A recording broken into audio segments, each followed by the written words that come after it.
Hello, good morning dear students, welcome to my study channel preceptor Rohit. तो dear students, अगर आप बच्चों को ये लेक्चर्स पसंद आते हैं तो प्लीज लाइक करना बिल्कुल भी ना भूलें और साथ में कमेंट सेक्शन में अपनी फीडबैक जरूर दें। और अगर आप मेरे चैनल पे नए हो तो प्लीज सब्सक्राइब बटन क्लिक कर लें ताकि आप बच्चों को हर एक जो भी न्यू लेक्चर अपलोड होगा उसकी नोटिफिकेशन सबसे पहले मिल जाए। तो डियर स्टूडेंट्स, स्टार्ट करते हैं आज का लेक्चर। तो आज हम पढ़ेंगे क्वेश्चन नंबर 14। तो डियर स्टूडेंट्स, क्वेश्चन नंबर 14 में क्या है? The sum of first 3 terms of a GP is 16 and the sum of next 3 terms is 128। Determine the first term, the common ratio and the sum to n terms of a GP. हमें first term find करनी है, common ratio find करनी है और sum to n terms मतलब Sn हमें find करना है। और जो फर्स्ट 3 टर्म्स उनका सम हमें दिया गया है वो 16 है और जो सम ऑफ नेक्स्ट 3 टर्म्स जो उससे आगे 3 टर्म्स होंगी उनका सम हमें 128 दिया है। तो डियर स्टूडेंट्स, हम सबसे पहले क्या कर लेते हैं, एक जीपी कंसीडर कर लेते हैं। वो एक कंसीडर की जब हमने जीपी तो वो हमारी जब जनरल में लिखते हैं तो वो क्या होती है? A are square, A R cube, A R की पावर 4 और ए आर की पावर 5। तो ये कितनी टर्म्स होगी? 1 2 3 4 5 और 6। तो डियर स्टूडेंट्स, हमें पहली 3 टर्म्स पूछी थी और नेक्स्ट 3 टर्म्स का सम हमें 128 दिया था, पहली 3 टर्म्स का सम हमें 16 दिया था। तो हमने जब ये 6 टर्म्स मान ली तो डियर स्टूडेंट्स हम देखेंगे पहली 3 टर्म्स कौन सी हैं? ए आर और ए आर स्क्वायर, और इनका सम हमें किसके बराबर दिया है? 16 के बराबर दिया है। सिमिलरली जो A R cube, A R की पावर 4 और ए आर की पावर 5 इनका सम हमें 128 दिया है। तो वो हमने यहाँ पे लिख लिया डियर स्टूडेंट्स। अब जब आप बच्चे ये देखोगे, इसको हमने इक्वेशन 1 माना और इसको हमने इक्वेशन 2 माना। यहाँ पे भी ए है सारी लेफ्ट हैंड साइड में और यहाँ पे भी सेकंड इक्वेशन में भी लेफ्ट हैंड साइड में ए हमारे पास है। तो डियर स्टूडेंट्स, जब हम क्या करेंगे, यहाँ पे देखो यहाँ पे भी आर है, यहाँ पे भी आर है और यहाँ पे भी आर है। इट मींस अगर हम इन दोनों इक्वेशन को क्या करेंगे, डिवाइड करेंगे तो हमारा ए कैंसिल हो सकता है। तो हमारे पास क्या बचेगा? सिर्फ आर बचेगा। जब हमारे पास सिर्फ आर बच जाएगा तो हम आर की वैल्यू फाइंड कर सकते हैं। तो इसलिए तो डियर स्टूडेंट्स, ये बड़ी वाली इक्वेशन कौन सी है? ये है। और इसको हम क्या कर देंगे, इक्वेशन 2 को हम इक्वेशन 1 से डिवाइड कर देंगे। तो हमारे पास लेफ्ट हैंड साइड में आ जाएगा A R cube plus A R की पावर 4 प्लस ए आर की पावर 5। उसको हम डिवाइड करेंगे किससे? ए प्लस ए आर स्क्वायर से। ये हमने लेफ्ट हैंड साइड में लिखा हुआ है। और सिमिलरली राइट हैंड साइड में 128 है, उसको हम 16 से डिवाइड कर देंगे। तो वो हमने यहाँ पे लिखा हुआ है डियर स्टूडेंट्स। जब हम 16 को 128 को 16 से डिवाइड करते हैं तो वो क्या आता है? 8, क्योंकि 16 इंटू 8 करोगे तो 128 आएगा। डियर स्टूडेंट्स, यहाँ पे जब आप देखते हो तो क्या है, यहाँ पे ए आर क्यूब है, यहाँ पे आर की पावर 4 है और यहाँ पे आर की पावर 5 है। तो डियर स्टूडेंट्स, आप बच्चों को पता है अगर आर की पावर 4 लिखना हो उसको आर इंटू आर क्यूब लिख सकते हैं, आर की पावर 5 लिखना हो उसको आर स्क्वायर इंटू आर का क्यूब लिख सकते हैं। इट मींस यहां से भी आर क्यूब निकाल सकते हैं या कॉमन यहां से भी और यहां से भी। और साथ में इन तीनों में क्या है? ए भी है, तो हम ए को भी कॉमन निकाल देंगे और आर क्यूब को भी कॉमन निकालेंगे। तो यहाँ पे 1 बचेगा, यहाँ पे आर बचेगा हाली, क्योंकि ए भी निकल जाएगा और आर क्यूब निकल गया तो हम पीछे क्या बचेगा? यहाँ पे आर बचेगा। और यहाँ पे क्या बचेगा? आर 5 था, तो कितने आर बचेंगे? 2 बचेंगे, मतलब आर स्क्वायर बच जाएगा। तो ये इस तरह से हमने कॉमन निकाल दिया A R cube. Similarly denominator में डियर स्टूडेंट्स यहाँ पे भी ए है, यहाँ पे भी ए है और यहाँ पे भी ए है, तो हम ए कॉमन निकाल देंगे। डियर स्टूडेंट्स, जब हमने ये ए कॉमन निकाला, ये ए और ये क्या हो जाएगा? कैंसिल। तो हमारे पास यहाँ पे बचा 1 आर और आर स्क्वायर, तो वही हमने यहाँ पे लिखा हुआ है। तो डियर स्टूडेंट्स, न्यूमिनेटर में भी सेम है, डिनोमिनेटर में भी ये दोनों टर्म्स क्या है? सेम है। इट मीन्स हमारे पास सिर्फ क्या बचा? आर क्यूब, और वो आर क्यूब हमारा 8 के बराबर हो जाएगा। डियर स्टूडेंट्स, अगर आर क्यूब 8 के बराबर है तो इट मीन जो 8 क्या होगा? 8 को भी हमें 2 की पावर में लिखना पड़ेगा। तो 2 की पावर क्या होती है? 3। तो इट मीन्स ये जब पावर सेम है तो ये आर की वैल्यू हमारे पास किसके बराबर आएगी? 2 के बराबर आएगी। या फिर हमने ऐसे लिखा है कि R is equal to cube root of 8। और आप बच्चों को पता है क्यूब रूट 8 का क्या होता है? 2 होता है। तो डियर स्टूडेंट्स, इस तरह से हमने आर की वैल्यू फाइंड कर ली। अब हमें किसकी वैल्यू फाइंड करनी है? फर्स्ट टर्म की वैल्यू फाइंड करनी है। अगर हमें फर्स्ट टर्म की वैल्यू फाइंड करनी है, ये आर की वैल्यू 2 है, जब हम फर्स्ट इक्वेशन में पुट करेंगे यहाँ पे 2 आ जाएगा, यहाँ पे 2 का स्क्वायर आ जाएगा और ये ए की वैल्यू हम यहाँ से फाइंड कर सकते हैं। तो हम यहाँ से ए की वैल्यू भी फाइंड कर लेंगे। जब ए की वैल्यू हमें मिल जाएगी, आर की वैल्यू हमारे पास होगी, तो हम जो जनरल में हमें एस एन पूछा है वो भी हम निकाल सकते हैं। तो वो हम नेक्स्ट करते हैं। तो डियर स्टूडेंट्स, हमने क्या किया है? आर की वैल्यू पुट की है किसमें? इक्वेशन 1 में, जो आप बच्चों को मैंने पहले बताया। a plus A into R की जगह पे 2 लिखेंगे, a इंटू आर की जगह पे यहाँ पे भी क्या लिखेंगे, यहाँ पे 2 का स्क्वायर हो जाएगा, यहाँ पे 2 हो जाएगा, ये मैंने आप बच्चों को पहले भी बताया। ये हो गया a, ये 2a हो जाएगा और 2 का स्क्वायर 4 इंटू a करेंगे तो ये 4a हो जाएगा। 4a plus 2a plus a किसके बराबर होता है 7a, क्योंकि इन तीनों को ऐड करोगे क्या आएगा 7a और ये इक्वल टू 16। इट मीन्स जो a की वैल्यू है वो हमारे पास क्या है 16/7। तो स्टूडेंट्स इस तरह से आपने ये देख लिया कि हमने a की वैल्यू फाइंड कर ली है और r की वैल्यू आप बच्चों को पता है वो हमारी क्या आई है r is equal to 2। a की वैल्यू है, r की वैल्यू है, अब हम Sn निकाल सकते हैं। उसका फार्मूला आप बच्चों को आता है, वो क्या होता है a इंटू आर की power n minus 1 upon r minus 1। और ये वाला फार्मूला कब लगाते हैं जब r की वैल्यू 1 से बड़ी होती है। तो ये r की वैल्यू क्या है 2 है, इट मीन्स 1 से बड़ी है, तो हम ये वाला फार्मूला लगाएंगे। अगर छोटी होती तो आप बच्चों को पता है वो फार्मूला चेंज हो जाता है, 1 माइनस r की पावर n होता है और यहाँ पे 1 माइनस r होता है। तो स्टूडेंट्स हमने ये फार्मूला लगाया, यहाँ पे जब हम a की वैल्यू पुट करेंगे और r की वैल्यू पुट करेंगे तो हमें Sn मिल जाएगा। a की वैल्यू पुट की तो वो क्या है 16/7 और स्टूडेंट्स r की वैल्यू पुट की तो वो 2 की पावर n हो जाएगा और साथ में माइनस 1 अपॉन ये क्या हो जाएगा 2 माइनस 1। तो 2 में से 1 निकालेंगे तो वो 1 ही रहेगा, 2 की पावर n माइनस 1 अपॉन 1 हमारे पास 2n माइनस 1 ही रहेगा और साथ में ये जो a है वो क्या है 16/7। तो इस तरह से जो Sn है वो हमारा क्या आ गया 16/7, 2 की पावर n माइनस 1। Sn भी निकाल दिया, r की वैल्यू हमारे पास 2 आ गई और a की वैल्यू हमने 16/7 निकाल दी। तो इस तरह से हमारा ये क्वेश्चन कंप्लीट हो गया। तो स्टूडेंट्स अब हम देखते हैं अपना क्वेश्चन नंबर 15। तो क्वेश्चन नंबर 15 में क्या है, given a GP with a is equal to 729 and the seventh term 64, determine S7।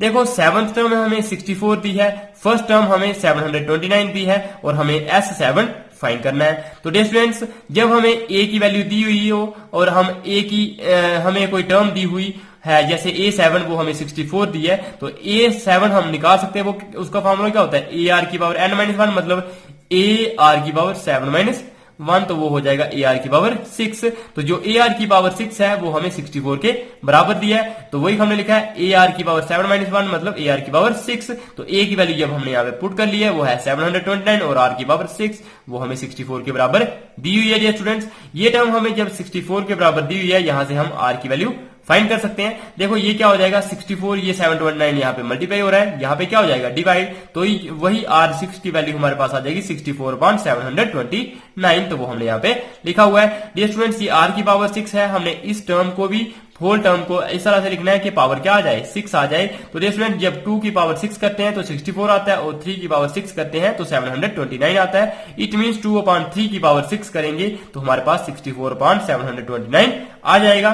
तो डियर स्टूडेंट्स जब ये पावर्स क्या है सेम है इक्वेशन में तो इट मीन्स ये r ये किसके बराबर हो जाएगा 2/3 के बराबर हो जाएगा। इस तरह से हमने r की वैल्यू फाइंड कर ली। डियर स्टूडेंट जब हमने r की वैल्यू फाइंड कर ली इट मीन्स अब हमें a की वैल्यू पता थी और r की वैल्यू जब हमें पता चल गई तो हम Sn फाइंड कर सकते हैं, लेकिन हमें S7 फाइंड करना है। इट मीन्स n की वैल्यू हमने क्या लेनी है 7 लेनी है। तो Sn का जो जनरल फार्मूला होता है वो क्या होता है a इंटू आर की power n minus 1 upon r minus 1। तो डियर स्टूडेंट्स यहाँ पे देखो हमने ये फार्मूला लगाया तो r की वैल्यू हमारे पास क्या है 2/3 वो हमने यहाँ पे पुट कर ली और a की वैल्यू हमारे पास 729 है और n हमने कितना लेना है S7 निकालना है तो हमने n यहाँ पे 7 लेना है और ये 7 हमने यहाँ पे लिख लिया है -1/2/3 माइनस 1। तो डिफरेंट जब हमने इसको सॉल्व किया तो हमारे पास क्या मिला 729 इंटू 2 की पावर 7 अपॉन 3 की पावर 7 माइनस 1 अपॉन 2/3 माइनस 1 मतलब 2 इंटू 3 बन 3 करेंगे 2 माइनस 3 अपॉन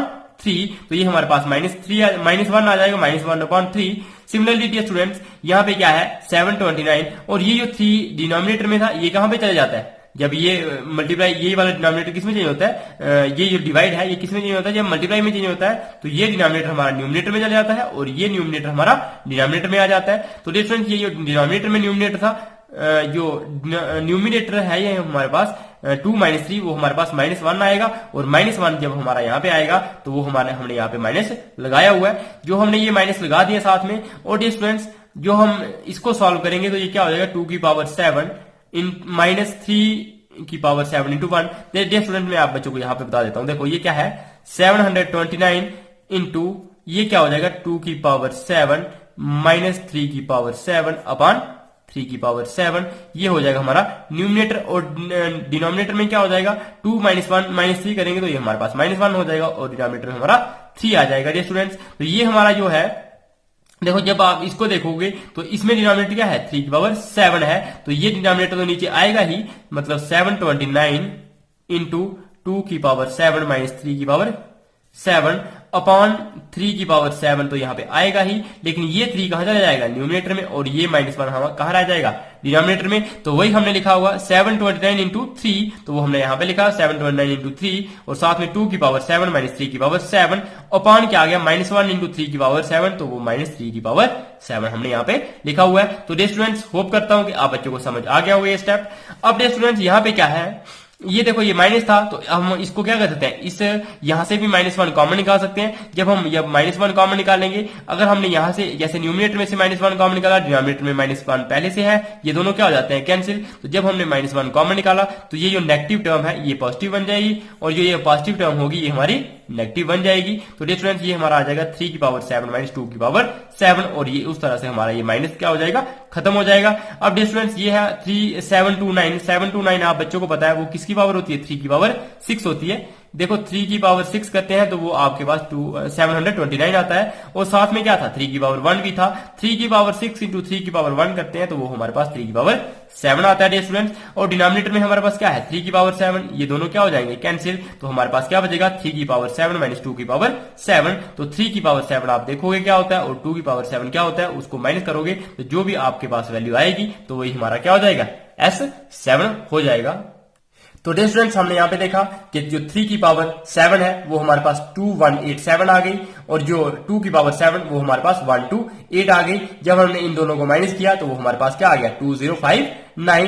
देयरफॉर जो रिक्वायर्ड सम था वो हमारे पास S7 था, वो हमारा कितना आ गया, 2059। तो डियर स्टूडेंट्स अब हम करेंगे अपना क्वेश्चन नंबर 16। तो क्वेश्चन नंबर 16 में क्या है, क्वेश्चन नंबर 16 में है find a sum for which find a GP for which sum of the first two terms is -4 and the fifth term is 4 times the third term। कि हमें एक GP निकालनी है जिसका सम क्या होगा, फर्स्ट टू टर्म्स का सम जिसका क्या होगा, -4, और जो फिफ्थ टर्म होगी वो 4 टाइम्स होगी किसके, थर्ड टर्म के। तो ये हमें कंडीशन दी हुई है। तो डियर स्टूडेंट्स हमें दिया है कि जो फर्स्ट टू टर्म्स का सम वो हमने -4 लिखा है यहाँ पे, S2 इक्वल टू -4, और जो A5 होगी मतलब फिफ्थ टर्म होगी वो 4 टाइम्स होगी थर्ड टर्म से, तो वो हमने यहाँ पे लिखा हुआ है A5 equal to 4 into A3। तो डियर स्टूडेंट्स अब हम क्या कर सकते हैं, एक जीपी मान लेंगे, सपोज वो है हमारे पास AR square AR cube AR की पावर 4 AR की पावर 5 सो ऑन। तो इस तरह से अगर हमारे पास एक जीपी होगी तो फर्स्ट टू टर्म्स कौन सी है, A और AR, तो इनका सम क्या होगा, A प्लस AR हमारे पास -4 के बराबर दिया हुआ है। सिमिलरली जो A5 है, तो यहां से जब आप A5 देखोगे वो कौन सी होगी, पहली दूसरी तीसरी चौथी और पांचवी, वो कौन सी है, AR की पावर 4, वो हमें किसके बराबर दिया, 4 टाइम्स A3, और A3 कौन सी है, पहली दूसरी और तीसरी, वो है हमारे पास AR स्क्वायर। तो डियर फ्रेंड्स इट मींस जो AR की पावर 4 है वो हमें किसके बराबर दिया, 4 टाइम्स AR का स्क्वायर। तो जब हमने यहां पे देखा ये हमारी पहली इक्वेशन बन गई, जब हमने यहां से A की वैल्यू कॉमन निकाली तो यहाँ पे 1 बचेगा, यहाँ पे R बचेगा, 1 plus R, A into 1 plus R हमारा -4 हो गया। इसको हमने इक्वेशन 1 मान लिया डियर स्टूडेंट्स। अब जब जो सेकंड कंडीशन थी वो आप बच्चों को समझाई मैंने, वो है AR की power 4 equal to 4 into AR का स्क्वायर। तो डियर स्टूडेंट्स ये A और ये क्या हो जाएगा, कैंसिल। यहाँ पे R4 है, यहाँ पे R स्क्वायर है, ये R स्क्वायर डिवाइड में आ जाएगा, R की पावर 4 अपॉन R स्क्वायर, वो हमारे पास 4 के बराबर आ जाएगा डियर स्टूडेंट्स। तो ये हमारे पास स्क्वायर है, तो ये यहां से क्या हो जाएगा, 2 वैल्यू कैंसिल हो जाएगी, तो पीछे क्या बचेगा 2। इट मींस R का स्क्वायर हमारे पास किसके बराबर आएगा, 4 के बराबर आएगा। जब R का स्क्वायर 4 के बराबर है, ये स्क्वायर हमारा रूट में चला जाएगा इस तरफ, जब रूट में चले जाएगा साथ में क्या आता है, प्लस माइनस आता है, तो R की वैल्यू क्या आ जाएगी, +-√4, तो वो हमारे पास आ जाएगा +-2। इसका मतलब R की वैल्यू हमारे पास +-2 आ गई, और R की वैल्यू हमारे पास कितनी आ गई, अब 2, एक प्लस का 2 और एक माइनस का 2। तो स्टूडेंट जब हम देखेंगे हमें क्या निकालनी थी, जीपी फाइंड करनी थी। तो जीपी फाइंड करनी है तो हमें क्या क्या चाहिए होता है, एक A चाहिए होता है और एक R। और A हम कैसे फाइंड कर सकते हैं, A हमने फाइंड नहीं किया शायद, है ना।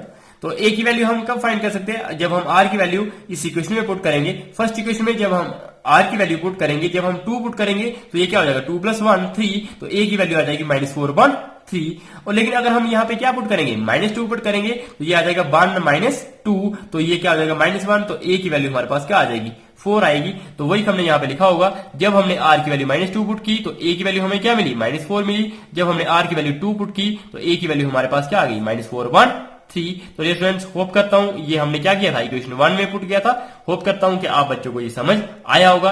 ए की वैल्यू हमने निकाल दी और आर की वैल्यू हमने निकाल दी थी स्टूडेंट्स। देखो जब ए की वैल्यू -4/3 है तो आर की वैल्यू क्या है, 2 है। तो वो हमने जब ये कंडीशन ली, ए की वैल्यू -4/3 और आर की वैल्यू 2 है, तो उस टाइम जीपी क्या होगी, तो जीपी ये जनरल जो हमने जीपी ली थी, इसमें हम ए और आर की वैल्यूज पुट कर देंगे। तो ए पहली टर्म होती है ए, तो वो है हमारे पास -4/3। दूसरी टर्म होती है A R, A into R लिखा है हमने, ए आर स्क्वायर लिखा है, ए आर क्यूब लिखा है। तो ये इसको सॉल्व किया तो ये हमारे पास ये वाली जीपी बन गई। लेकिन डियर स्टूडेंट जब हम क्या करेंगे, आर की वैल्यू हमारे पास -2 होगी और ए की वैल्यू 4 होगी, तो वो एक अलग जीपी आएगी। आर की वैल्यू -2 है और ए की वैल्यू 4 है, तो जब हम ये वैल्यू पुट करेंगे तो ए हमारे पास ये है, ए आर ये है और ए आर स्क्वायर ये हो गया और ए आर क्यूब ये हो गया। तो ये हमारी टर्म्स क्या आ जाएंगी, 4 -8 16 और -32। ये आप सॉल्व कर सकते हो डियर स्टूडेंट्स। तो इस तरह से हमारे पास क्या आ गई, 2 जीपी आ गई, क्योंकि हमारे पास आर की वैल्यूज कितनी थी, 2 थी, एक +2 थी और एक -2 थी। उस वजह से ए की वैल्यूज भी चेंज हो गई, ए की वैल्यूज भी हमें 2 मिली। और जब हमने आर की वैल्यू अलग थी, ए की वैल्यू अलग थी, तो ये कपल जो हमारे पास आर की वैल्यू -2 और ए की वैल्यू 4 है, उसके लिए ये जीपी आती है। और अगर आर की वैल्यू 2 हो और ए की वैल्यू -4/3 हो, तो हमारे पास ये वाली जीपी आती है। तो इसलिए जो पॉसिबल जीपीज है तो वो क्या है, या ये है या फिर ये है, मतलब ये 2 पॉसिबल जीपीज हैं इस क्वेश्चन में। तो स्टूडेंट इस तरह से हमने अपनी जीपी फाइंड कर ली। अब हम करते हैं अपना नेक्स्ट क्वेश्चन नंबर 17। तो डियर स्टूडेंट्स आई होप कि आप बच्चों को समझ अच्छे से आ रही होगी। अगर आप बच्चों को ये लेक्चर पसंद आता है तो प्लीज लाइक करना बिल्कुल भी ना भूलें, और बाकी जितने भी आपके क्लासमेट्स हैं उनके साथ इन लेक्चर्स को जरूर शेयर करें, ताकि वो बच्चे भी लॉकडाउन में इन लेक्चर्स से फायदा उठा सकें और अपनी स्टडी कंटिन्यू रख सकें। आप बच्चों को पता है विद्या बांटोगे तो बढ़ेगी, अगर अपने तक ही संकुचित रखोगे तो वो और घट जाएगी। तो प्लीज डियर स्टूडेंट्स इसको जितना भी ज्यादा शेयर हो सकता है इनको शेयर करो इन लेक्चर्स को, ताकि बाकी वाले बच्चे भी फायदा उठा सकें। तो अब है हमारा क्वेश्चन नंबर 17। तो क्वेश्चन नंबर 17 में क्या है, if the 4th, 10th and 16th terms of GP are के 4th, 10th और 16th टर्म हमें क्या दी है, एक्स वाई और जेड। हमें प्रूव करना है कि एक्स वाई और जेड वो क्या हो, जीपी में हो। तो डियर स्टूडेंट्स आप बच्चों को सबसे पहले पता होना चाहिए एक्स वाई जेड ये जीपी में कब होंगी। अगर हमारे पास ये सपोज फर्स्ट टर्म है, ये सेकंड है और ये थर्ड है, तो जो कॉमन रेशो होती है वो क्या होनी चाहिए, सेम होनी चाहिए। अगर कॉमन रेशो जो रेशो हम फाइंड करते हैं वो अगर सेम होगी तो इट मींस ये टर्म्स क्या है, जीपी में है। तो ये किस तरह से हमें पता चलेगा, ये हम जब सेकंड टर्म हमारे पास y है, y को हम जब x से डिवाइड करेंगे और ये किसके बराबर, जिसके भी बराबर आएगा, और वो किसके बराबर आना चाहिए हमारे पास, z/y के, क्योंकि थर्ड टर्म को हम सेकंड टर्म से डिवाइड करते हैं, जो वैल्यू आएगी वही हमारे पास सेकंड टर्म को फर्स्ट टर्म से डिवाइड करेंगे। तो जब ये वाली कंडीशन हमें मिल जाएगी तो हम बोल सकते हैं कि ये जो 3 टर्म्स हैं x, y और z, ये क्या है, तीनों जीपी में है। तो डियर स्टूडेंट्स हमें सबसे पहले A4 दिया है, A10 दिया है और A16 दिया है। ये हमें x के बराबर, ये y के बराबर और यही z के बराबर दिया हुआ है डियर स्टूडेंट्स। तो यहाँ पे देखो हमने मान लिया कि एक जीपी है, उसमें फर्स्ट टर्म a है और कॉमन रेशियो क्या है, r है। तो डियर स्टूडेंट्स जो A4 होगा, तो A4 की वैल्यू आप बच्चों को आती है, वो क्या होता है, AR की पावर n-1 मतलब AR की पावर 4-1, तो वो हो जाएगा AR का क्यूब। तो AR का क्यूब हमें x दिया है। सिमिलरली A10 हमें y दिया था, तो यहाँ पे क्या हो जाएगा, AR की पावर 9 हमारी y के बराबर हो जाएगी। A16 हमें z के बराबर दिया था, इट मींस AR की पावर 15 हमारे पास क्या हो जाएगा, z हो जाएगा। ये आप बच्चों को समझ आ ही गया होगा, क्योंकि जब हम A16 फाइंड करते हैं तो वो क्या होता है, AR की पावर 16-1, तो AR की पावर 15 आ जाता है। तो उस तरह से हमने ये लिखा हुआ है। ये तीनों इक्वेशंस आप बच्चों को समझ आ गई होंगी। अब डियर स्टूडेंट्स हमें क्या करना है कि प्रूव करना है एक्स वाई और जेड क्या है, हमारे पास उसमें जीपी में है। तो डियर स्टूडेंट्स उसके लिए हमें y/x और z/y फाइंड करना पड़ेगा, और वो दोनों हमें बराबर दिखाना पड़ेंगे। तो सबसे पहले y/x फाइंड करने के लिए हम क्या करेंगे, ये जो हमारे पास इक्वेशन 2 है, ये हमारे पास इक्वेशन 1 है, तो हम क्या करेंगे, इक्वेशन 2 को इक्वेशन 1 से डिवाइड करेंगे। तो जब हम इक्वेशन 2 को इक्वेशन 1 से डिवाइड करेंगे तो हमें क्या मिलेगा, y/x, वो हमारे पास राइट हैंड साइड में आ जाएगा। वो किसके बराबर आएगा, AR की पावर 9/AR की पावर 3। तो वही हमने लिखा है AR की पावर 9/AR की पावर 3। तो स्टूडेंट्स ये a और ये कैंसिल हो जाएगा, यहाँ पे r की पावर 3 है, यहाँ पे r की पावर 9 है, तो ये क्या हो जाएगा r की power 9 minus 3, that means r की पावर 6। तो वही हमने लिखा हुआ है r की पावर 6 हमारे पास y अपॉन x आ जाएगा स्टूडेंट्स। अब सिमिलरली हम z अपॉन y देखेंगे, अगर ये r की पावर 6 आया है तो अगर z अपॉन y भी हमारे पास r की पावर 6 आएगा तो इट मीन्स ये x y z क्या होंगे, जीपी में होंगे। तो हमें क्या करना है, अब z अपॉन y फाइंड करना है, तो हमने इक्वेशन 3 को इक्वेशन 2 से डिवाइड कर देना है। ये z अपॉन y आ जाएगा राइट हैंड साइड में, लेफ्ट हैंड साइड में ar की पावर 15 अपॉन ar की पावर 9 आ जाएगा। तो वही हमने लिखा होगा AR की पावर, दिखाई दे रहा होगा आप बच्चों को, AR की पावर 15 अपॉन AR की पावर 9। अब A और A कैंसिल हो जाएंगे, तो यहाँ पे 9 है, यहाँ पे 15 है, तो R की पावर क्या हो जाएगी 15 माइनस 9। तो 15 में से 9 निकालते हैं तो क्या आता है R की पावर 6, क्योंकि ये 15 में से 9 निकालोगे तो क्या आएगा 6। तो r की पावर 6 ये हमारे पास किसके बराबर आ गई, z अपॉन y के बराबर आई। तो जब हमने यहाँ इन दोनों इक्वेशन में देखा कि r की पावर 6 y अपॉन x के बराबर भी है और r की पावर 6 हमारे पास z अपॉन y के बराबर है, ये लेफ्ट हैंड साइड अगर बराबर है इट मीन ये राइट हैंड साइड भी क्या होगी बराबर, मतलब y अपॉन x हमारे पास z अपॉन y के बराबर हो जाएगा। तो वही हमने यहाँ पे लिखा होगा कि y अपॉन x हमारे पास z अपॉन y के बराबर आ गया। जब ये बराबर आ गया, यही कंडीशन मैंने आप बच्चों को सबसे पहले समझाई थी कि जब ये कंडीशन आ जाती है तो इट मीन्स जो x y और z होंगे वो क्या होंगे, जीपी में होंगे। तो हेंस प्रूव कि x y and z are in GP.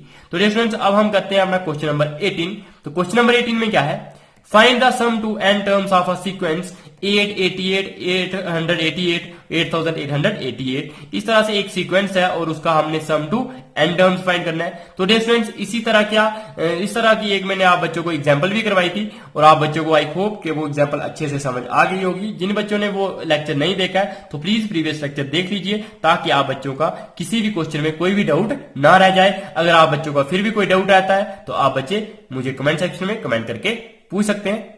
तो डियर स्टूडेंट्स यहाँ पे क्या है, जो सीक्वेंस हमें दिया था 888 ये हमने यहाँ पे लिखा हुआ है। तो अब हमें जब एसएन निकालना है, मतलब इन सारों को क्या करना है, प्लस करना है अप टू एन टर्म्स। तो यहाँ पे लिख सकते हैं अप टू एन टर्म्स, ये हमने नीचे लिखा भी हुआ है। तो स्टूडेंट्स अब हम क्या करेंगे, 8 को यहाँ पे भी 8 है, यहाँ सारों में क्या है 8 है, तो ये जीपी में तो नहीं है क्योंकि 88 को 8 से डिवाइड करेंगे 11 आएगा, 888 को 88 से 11 करोगे तो कुछ और आएगा, इट मीन ये कॉमन रेशो सेम नहीं आएगी। तो डियर स्टूडेंट्स हम क्या करते हैं, 8 को कॉमन निकालते हैं। जब हमने 8 को कॉमन निकाला, यहाँ पे 1 बचेगा, यहाँ पे 11 और यहाँ पे 111, यहाँ पे 1111। सिमिलरली ये कहां तक, अप टू एन टर्म्स हो जाएगा।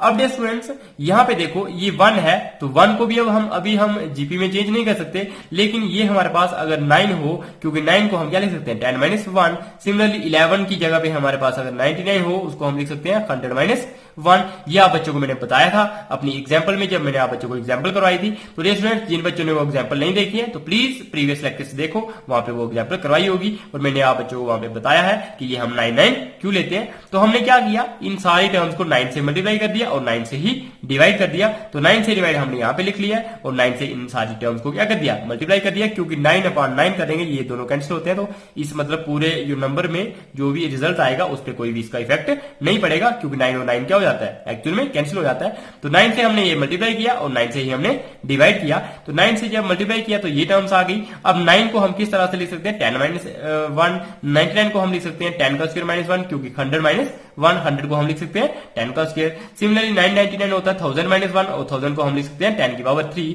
और सिमिलरली आगे क्या हो जाता था, प्लस 10 की पावर 4 माइनस 1, 10 की power 5 minus 1 up to n terms. तो स्टूडेंट जब हमने ये देखा तो ये जो n है ये 1 यहाँ पे भी है, यहाँ पे भी 1 है और यहाँ पे भी 1 है। तो इट मीन्स ये कहां तक होगा, n टाइम्स तक 1 होगा, मतलब 1 प्लस 1 प्लस 1 प्लस इस तरह से होता जाएगा। और यहाँ पे क्या होगा माइनस, तो जब ये माइनस लगा है साथ में तो माइनस हो जाएगा। और ये कितनी बार है, 1 n टाइम्स है, तो इट मीन्स ये क्या हो जाएगा n इंटू 1 इस तरह से होता है। क्योंकि जब हमारा 2 प्लस 2 प्लस 2 होता है तो ये कितना हो जाता है, 2 प्लस 2 प्लस 2 कितना होता है 6। और इसको हम इस तरह से लिख सकते हैं 2 इंटू 3, क्योंकि ये 2 कितनी बार है, 3 बार है, 3 इंटू 2 करेंगे तब भी क्या आएगा 6। इस तरह से ये 1 कितनी बार था, n बार था, तो हमने यहाँ पे क्या लिख लिया n इंटू 1।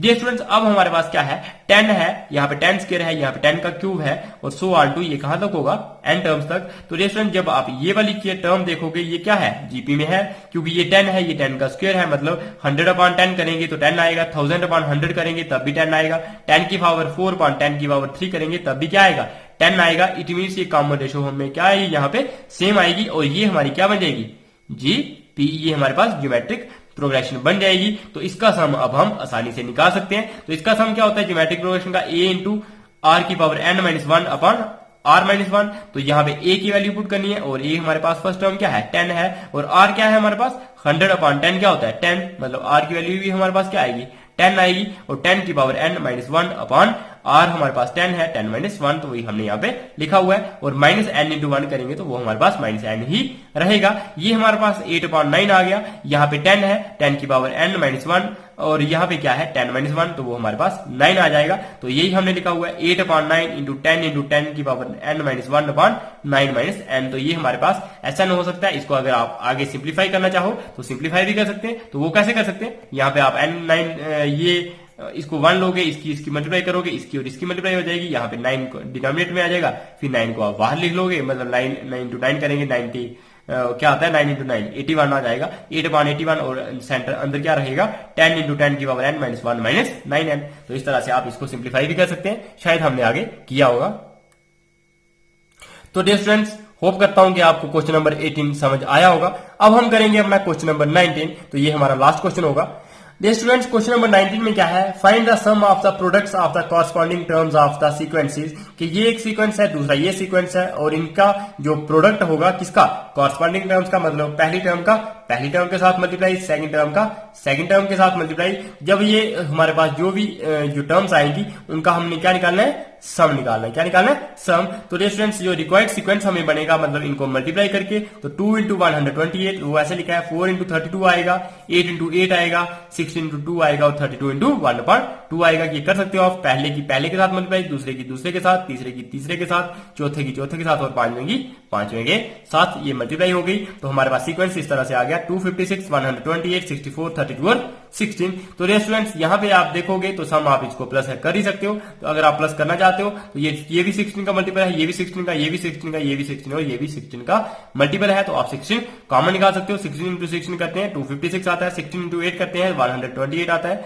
16 इंटू 4 करते हैं तो 64 आता है, 16 इंटू 2 करते हैं तो 32 आता है और 16 इंटू 1 करते हैं तो 16 आता है। इस तरह से हमने 16 क्या कर दिया, कॉमन निकाल दिया। तो हमारे पास जब आप इनको ऐड करोगे तो ये किसके बराबर आएगा 31, तो 31 इंटू 16 करेंगे तो वो 496 आ जाएगा। तो ये था एक सिंपल सा क्वेश्चन नंबर 19। तो डियर स्टूडेंट्स, होप करता हूं कि आप बच्चों को ये लेक्चर पसंद आते होंगे। तो प्लीज अगर पसंद आते हैं तो लाइक करना बिल्कुल भी ना भूलें। बाकी सारे क्लासमेट्स के साथ इन लेक्चर्स को शेयर करें। Bye bye, take care, stay tuned.